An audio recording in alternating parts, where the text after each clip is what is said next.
Welcome to Speakeasy Spirits. The Old Fashioned is probably the most famous and most popular whiskey cocktail in the world. But what if you don't want whiskey? Today we're going to look at 3 Old Fashioned variations that don't use whiskey. Instead, we'll be using a split of tequila and mezcal, gin, and cachaça, a Brazilian type of rum, sort of.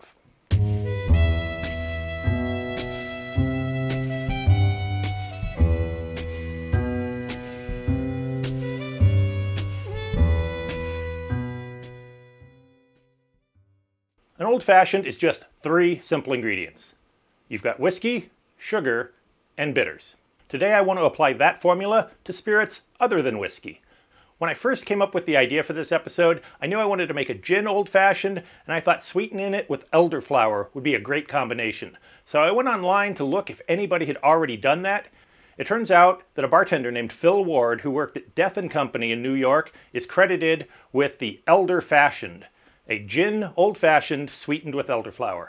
My version of this is going to differ from his. He used a Plymouth gin. I'm going to use Monkey 47. He also used orange bitters and a grapefruit twist. I'm going to make mine with lavender bitters and lemon. Let's start with a chilled rocks glass and 1 large cube of ice.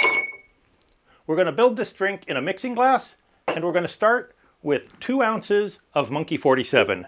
This is a very herbal and floral gin, and it's really going to pair well with the elderflower. Phil Ward's original recipe called for ½ an ounce of elderflower liqueur, but we're going to use 3/4, and we'll add 3 dashes of lavender bitters. Give that a stir. We probably want to stir for about 10 to 15 seconds. We want to get some dilution. We also want to make this really cold. Now we're going to strain this into our rocks glass.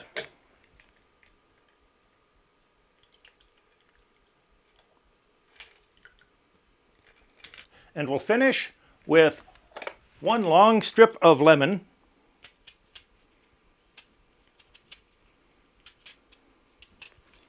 And we're going to express that over the glass. Get some of those lemon oils into the drink. Give it a twist, and we'll drop it in. And there you have my version of the Elder Fashioned, originally created by Phil Ward at Death & Company. You get lots of lemon on the nose, a little bit of sweetness and floral notes from the lavender and the elderflower. That is a really lovely way to explore a gin. None of the gin's herbal and floral notes are covered up by anything. There's a little bit of sweetness there, but that just enhances the juniper and citrus notes of the gin. The lavender and elderflower really build on the flavors of Monkey 47, and the lemon notes are really nice and refreshing. If you love gin and you want to take a break from gin and tonics, this might be your next drink. Before we get to the next cocktail, I want to talk a bit about today's sponsor. It's me again, and I've got some news. We've hit 500 subscribers, and I've opened the Speakeasy Spirits merch store. We've got this Speakeasy Spirits rocks glass for sale. Now it's got nice thick walls, it's got a thick glass base, and it's wide enough to drop a large ice sphere in there and still be able to get your bar spoon in and stir a drink. Now I'm going to do my best impression of a Sears catalog model and show you this Speakeasy Spirits t-shirt. It's 100% cotton. It's got our logo embroidered on the front and the martini glass logo embroidered on the side. We've also got hoodies embroidered with the Speakeasy Spirits logo on the front and printed on the back. These will be available in men's and women's styles on our Speakeasy Spirits merch store. The link is in the description. This next cocktail really is a thing of its own, completely separate from Old Fashions. It follows that same formula of spirit, sweeteners, and bitters, but it gets there a slightly different way. We're going to make a Caipirinha, the national drink of Brazil. We're going to make this drink right in our Speakeasy Spirits rocks glass, and we need to start with ½ of a lime cut into about 4 to 6 pieces. We're going to start by cutting the lime lengthwise. Take 1/2 of that, cut it in half again, and now we want to remove this white piece that runs down the middle. That's going to add some bitterness to the cocktail that we don't want.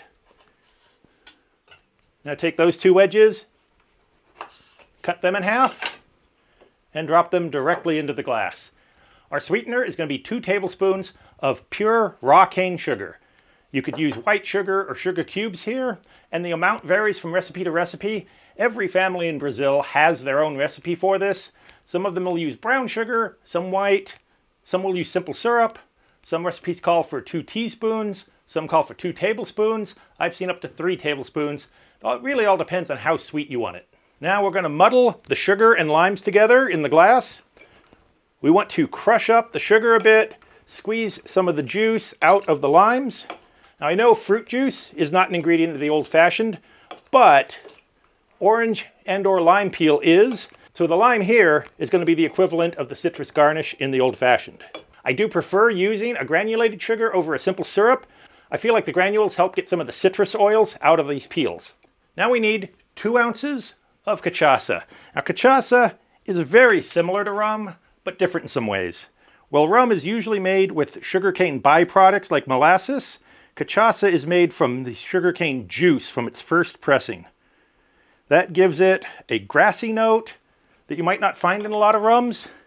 In some ways it's similar to a rum agricole, and you could swap in a rum agricole here instead of the cachaça if you can't find it. Now we're going to add in some ice.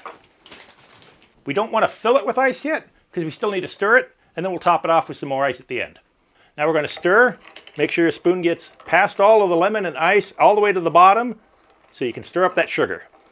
If you're shopping for a cachaça, I would suggest looking for one that's been aged in ambaranda barrels. It's a wood native to Brazil, and it really imparts a special flavor to a cachaça. Now we'll top this off with a little more ice. And there you have the Caipirinha, a cousin to both the daiquiri and the Old Fashioned.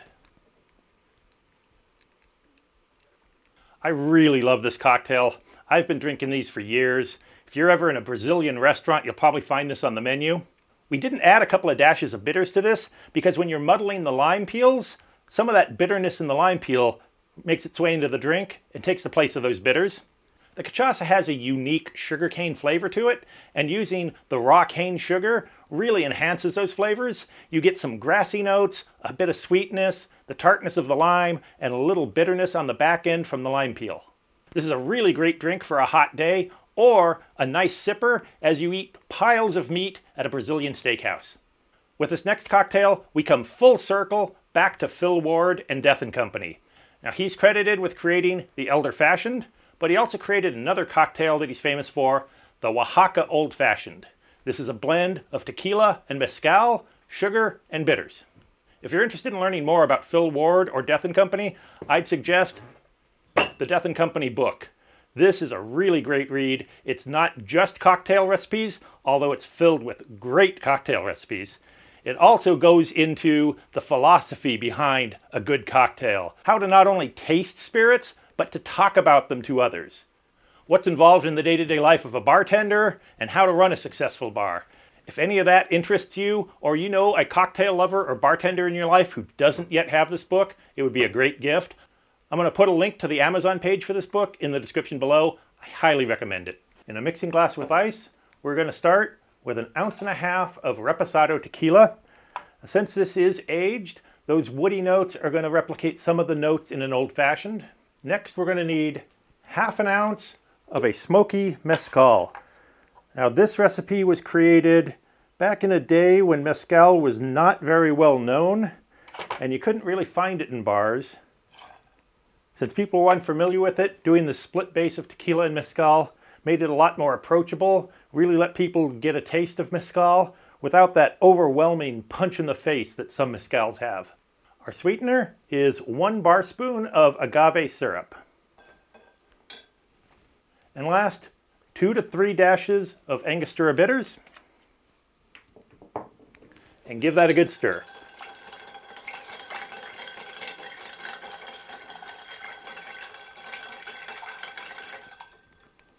Now we're going to use a chilled rocks glass and 1 large sphere of ice. We're going to strain.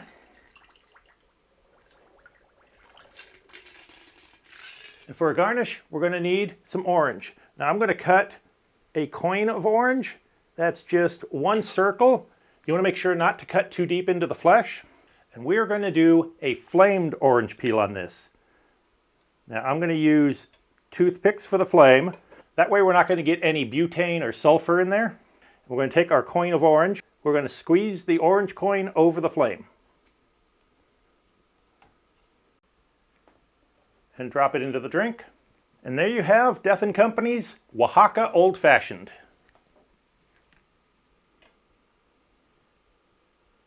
There's no mistaking that smoky note of mezcal, but cut with the tequila, it's really approachable. You get a little bit of that orange zest. With just the 1 bar spoon of agave syrup, it's a little on the drier side. Great for a tequila or a mezcal lover. I like my drinks a little sweeter, so I would probably use 2 if I was making this for myself. Even though this isn't whiskey, it really does have the feel of an old-fashioned.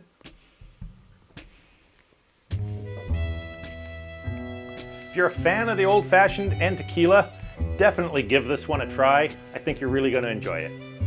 There you have 3 very simple cocktails that give you new ways to explore your favorite spirits. We've got cachaça and lime in the Caipirinha, the Oaxaca Old Fashioned, and the Elder Fashioned with gin and elderflower. I hope you liked the video. If you did, be sure to like and subscribe, and check out our store. The link is in the description below. We'll see you next time.